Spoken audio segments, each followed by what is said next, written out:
Hello and welcome back. As you can see, I'm outside once again. Beautiful day, perfect temperature for me.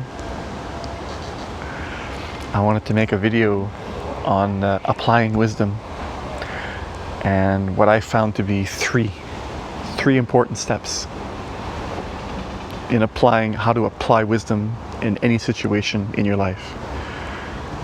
How to really manifest wisdom through you, for everybody, for the benefit of all.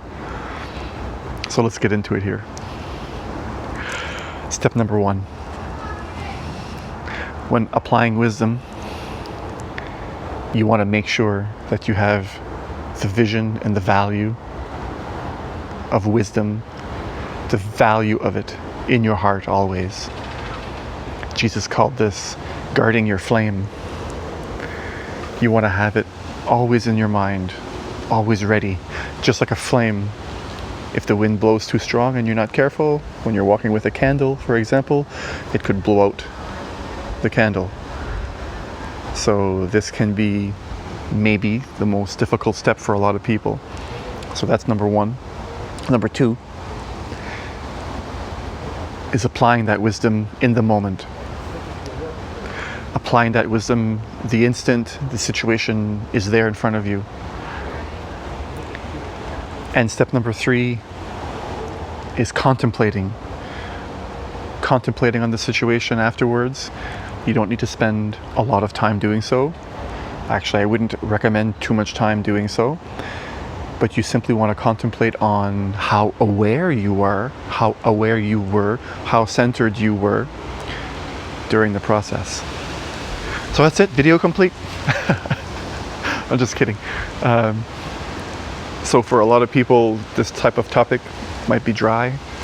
I probably lost 70% of you, if not already, about to. But for those of you in your life that feel that developing wisdom and applying that in your life is really important, let me elaborate a bit more on these steps. So this first step, as I mentioned, can probably be the most difficult for a lot of people, guarding your flame. When you found in your life how valuable it is to apply wisdom, the return that you get and the benefit that others receive, it's something that you cannot stop from happening. It's like when you find something in your life that's just, say you eat a food, that you really love the taste of, you just want more of it. And when you're ready to apply more wisdom in your life, it's like that. You see that you know the value, you've seen it for yourself, you feel it, it becomes a part of your being. And in order to apply it, in order to use the second step, the first step is extremely important. You need to guard your flame. And what is this flame? What's the flame that I'm talking about? What is the flame that Jesus talks about? The flame is your awareness. You've probably noticed in certain situations, sometimes you lose yourself in your anger, in your sadness. You might lose yourself in an overwhelming emotion. And once you lose your center, the flame, you're just blown away, and the emotion is the wind. Okay? So when you stay centered, when you're able to stay aware and centered, right? Sometimes just being quiet, not saying anything, gives you a second to allow certain angry thoughts and allows you time to witness the anger come through or whatever emotion and avoid the action on it at its first arising. That can be wisdom, applying wisdom in itself right there. Because a lot of times what we say in anger is not going to help anyone. So as you can see there with the example I've given, being aware of yourself in the moment, guarding your flame, treating your awareness as though it's a candle in the wind. So that's step number 1, elaborated on.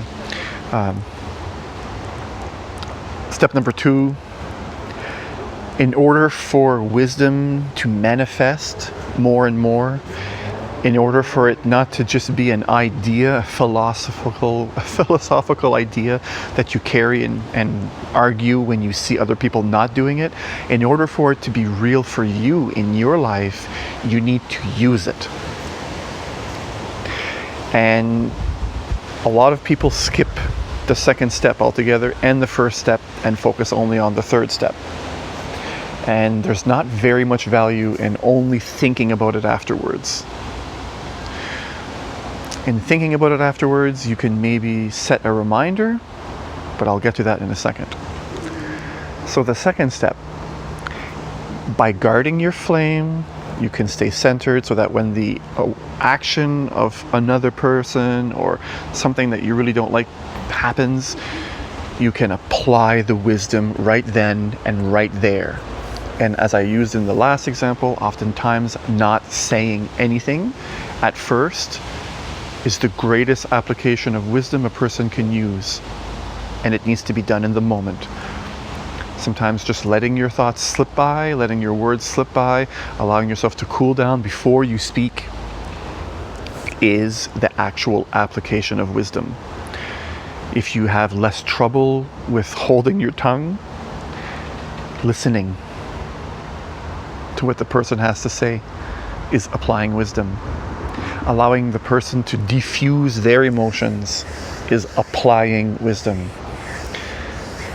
And speaking in a manner, using a tone of voice that de-escalates their uprising and overwhelming emotion is application of wisdom. Wisdom has so many examples. I'm not going to go and give you too many here. You could make a whole video on just how to apply wisdom in the moment. And step number 3 is the contemplation or the meditation, to meditate on the experience afterwards. And a lot of people in this part of the step can lose themselves further. When you meditate on how you did, when you meditate on the situation afterwards, a remnant of pain oftentimes will be with you, with the related to the situation. And if you carry that remnant of pain in your heart, it'll block you from properly absorbing the lesson. And the lesson is simply to meditate on your state of awareness. How aware were you? Step number 3, how aware were you during the whole process? Were you centered when you spoke? When you were listening, were you listening to the argument in your mind, waiting to say something next? Or were you openly listening to what the person had to say? Just being aware of how it went down, basically. Where people get lost is they'll tend to judge themselves in this third step. They'll add an extra step that doesn't need to be there, that has no room, no place in this third step. They'll say, I wasn't aware enough. I could have did this, but I didn't. Instead, I did this. They'll focus on the negative aspect that they see, what they see as a negative outcome. They'll look at how bad and poorly they performed. This is not an evaluation. You're not evaluating yourself in the third step.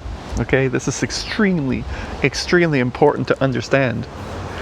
Just the contemplation or to meditate on the experience afterwards without judging yourself is really what is necessary. Just to meditate, to sit there and allow the experience to flow through you with an understanding that, hey, I was not as aware as I could have been. Just like the sky is blue sometimes. The sky is blue. You don't have to judge it. You know, the grass is green. You know, I wasn't as aware as I could have been. Keep it simple. Don't add anything after that, and just meditate on that. Okay? Whatever negative thoughts and emotions come from there, from that realization that you could have been more aware, or you'd like to be maybe more aware, I should say. Just allow that to be there. Any negative thoughts, allow them just like a cloud to just come and go. This is an extremely important step. So let me just summarize. Step 1, to be ready. Always be ready, and to keep the value of wisdom in your heart. Guard your flame. Step 2, because you're guarding your flame and you're looking for it, you're ready. Okay, like a cat looking at a mouse hole, waiting for the mouse.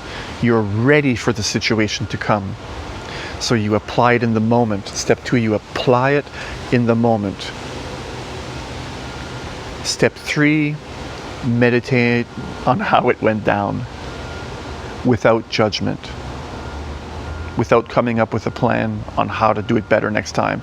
Just meditate on it. Let the clouds of your judgment, let the clouds of your negative thoughts come and go.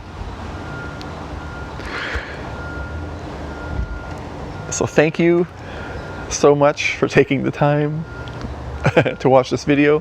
Hopefully you've made it to the end. If not, that's fine. Wherever you are around the world, whatever time it is that you're watching this video, thank you. I appreciate you. Peace.